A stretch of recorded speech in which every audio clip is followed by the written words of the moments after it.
Breathing is one of the most fundamental aspects of our well-being that most people, especially in the Western world, overlook. How we breathe has various consequences, from multiple health implications, effectiveness of physical performance, range of cognitive abilities, pain and stress management skills, body posture, all the way to aesthetics of your face. Another remarkable thing about breathing is that by manipulating it, we can shift the range of our perceptions, aka how we feel and experience things, almost in an instant.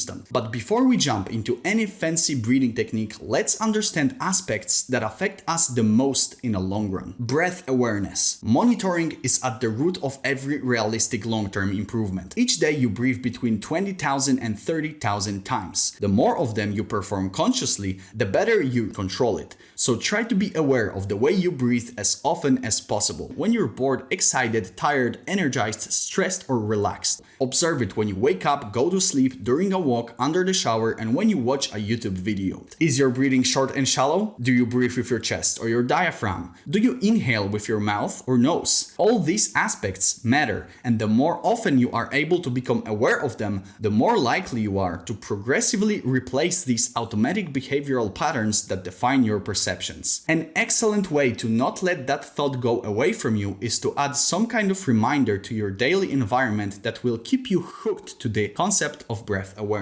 It might be as simple as pinning single word note to your fridge, your pinboard, or making a phone wallpaper with it. Number 2, breathe from nose. There is a gazillion of reasons why to breathe from nose and limit mouth breathing to the bare minimum. Mentioning some of them, it's strongly linked with improved immunity, more efficient oxygen utilization, and with your face not looking like this. However, an estimate of 30 to 50% of adults are chronic mouth breathers. Here's a list of symptoms that can indicate you are one of them. But there is another, deeply rooted, easily detectable, most common cause of mouth breathing: being overweight. Being overweight contributes to narrowing airways diameter, and that extra body mass requires more oxygen to keep the tissue alive and undergoing metabolic processes. So once your respiratory system breaks a certain threshold of insufficiency, your body's autonomic default breathing tool transitions to mouth. Building that breath awareness habit helps to evaluate your own situation and progressively fix that unhealthy pattern to some degree, but keeping your weight in check is probably the most reliable form of control. Train your diaphragm. Learning to breathe with diaphragm is crucial because it encourages full oxygen-carbon dioxide exchange.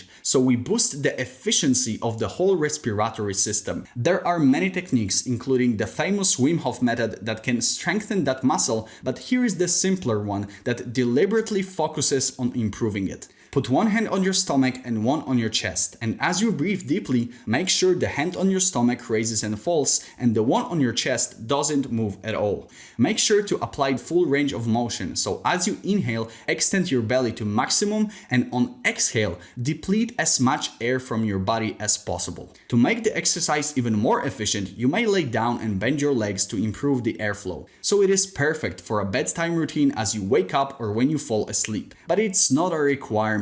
Pick any place, anytime, and any position that is suitable for you. This is the beauty of this exercise, that it can be done anytime, anywhere. Doing it for 5 to 10 minutes on a regular basis is really enough. As we crave the long-term benefits, the important part is to make the habit stick. To minimize that mental resistance, it's beneficial when it's quick, simple, and pleasant. Now, let's briefly discuss playing with the range of perceptions. There are tons of breathing techniques used to manipulate cognition in various disciplines: athletics, medicine, stress management, well-being, spirituality, and many, many more.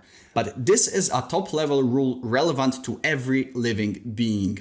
Breathing techniques that emphasize inhaling, which means extended, more vigorous inhales and quick exhales, are gonna drive you towards higher autonomic arousal states. Heartbeat increases, you are more alert, more aware, more energetic, more willing to move and do. The opposite is also true. Exhale emphasized breathing will decrease your arousal. So every time you want to relax, release the tension, decrease your pain perception, make sure to repeat breathing circles with prolonged exhales and quick inhales. That was breathing in 5 minutes. Last but not least, no amount of reading and listening will be as beneficial as applying the knowledge you already have. I am an advocate of building your mental models based on multiple sources, but please make sure you don't fall into the trap of constantly consuming information, feeling like making progress, when in reality you improve nothing at all. Hope you enjoyed the video. Bye bye and enjoy your life.